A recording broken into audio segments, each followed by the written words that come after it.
इस मौके पर दोनों देशों के वरिष्ठ अधिकारी जो थे वो मौजूद रहे। भारत और यूएई के बीच कई समझौतों पर हस्ताक्षर हुए। दोनों देशों के लिए ये जो मुलाकात है वो कहीं ना कहीं उनके सांस्कृतिक और उनके आर्थिक तौर पर एक नई मजबूती जो है वो देंगी। और ज़्यादा जानकारी के लिए सीधे जुड़ते हैं अपने संवाददाता विशाल बैरिस्टो से। जी विशाल, जिस तरह से भारत और यूएई के बीच कई समझौतों पर हस्ताक्षर हुए हैं, तो ऐसे में अब आने वाले समय में किस तरह से आप देखते हैं दोनों देशों के, चाहे अगर आर्थिक तौर पर अगर बात कर लें, चाहे सांस्कृतिक तौर पर बात कर लें, तो ये जो समझौते हैं वो कितनी ज़्यादा एक मजबूती देंगे दोनों देशों के रिश्तों को? देखिए, अगर हम आर्थिक और सांस्कृतिक रिश्तों की बात करें तो भारत और संयुक्त अरब अमीरात पहले से ही दोनों काफी मजबूत हैं और दोनों ने ही जो आपका सीपा है उस पर साइन किए हुए हैं, जिसमें ये टारगेट लिया है दोनों देशों के अंदर कॉम्प्रिहेंसिव इकोनॉमिक पार्टनरशिप एग्रीमेंट में कि अपने जो बायलैटरल ट्रेड है उसको $100 बिलियन तक लेकर वो जाएंगे 2025 तक, यानी कि अगले साल। और पहले भी हमने काफी एग्रीमेंट्स किए हैं संयुक्त अरब अमीरात के साथ। दिल्ली आईआईटी ने अपना कैंपस भी खोला है अबू धाबी के अंदर, और आज जो राष्ट्रपति के आगमन के साथ ये जो एमओयू साइन हुए, खासतौर से हेल्थ सेक्टर को अगर हम देखें तो ये काफी इंपॉर्टेंट हो जाता है। अब प्रधानमंत्री हमेशा कहते रहे कि मेडिकल टूरिज्म पर भी भारत को फोकस करना चाहिए। भारत एक हब बन सकता है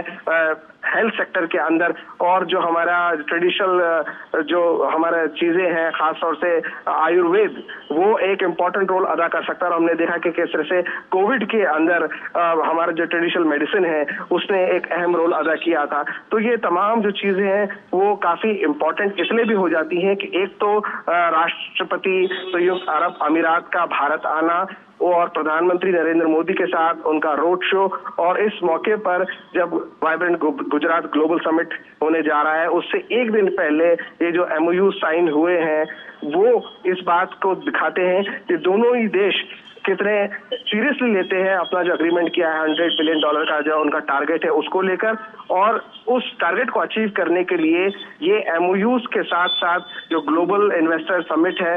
वाइब्रेंट गुजरात की, वो कितना बड़ा प्लेटफॉर्म प्रोवाइड कर रहा है दोनों ही देशों को।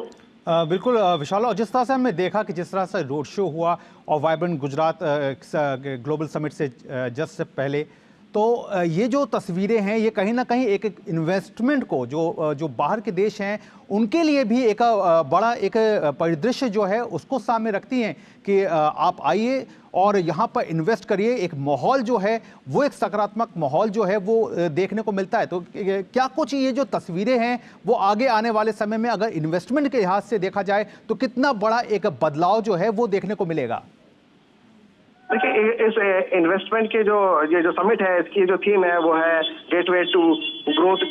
Gateway to future. और इसमें अगर हम संयुक्त अरब अमीरात की बात कर रहे हैं तो भारत सबसे बड़ा बायलैटरल ट्रेड का पार्टनर है संयुक्त अरब अमीरात का, खासतौर से इस रीजन के अंदर। और भारत जो है वो $60 बिलियन से ज्यादा का व्यापार करता है संयुक्त अरब अमीरात के साथ, और उधर संयुक्त अरब अमीरात भी $40 बिलियन से ज्यादा का व्यापार करता है, यानी कि निर्यात करता है भारत में। लेकिन दोनों देशों के अलावा यहाँ पर 30 से ज्यादा देश पार्टनर कंट्रीज हैं जो इसमें पार्टिसिपेट कर रहे हैं, और जिनके नाम है ऑस्ट्रेलिया है, यूनाइटेड किंगडम है, जर्मनी है, और अगर हम छोटे देशों की बात करें तो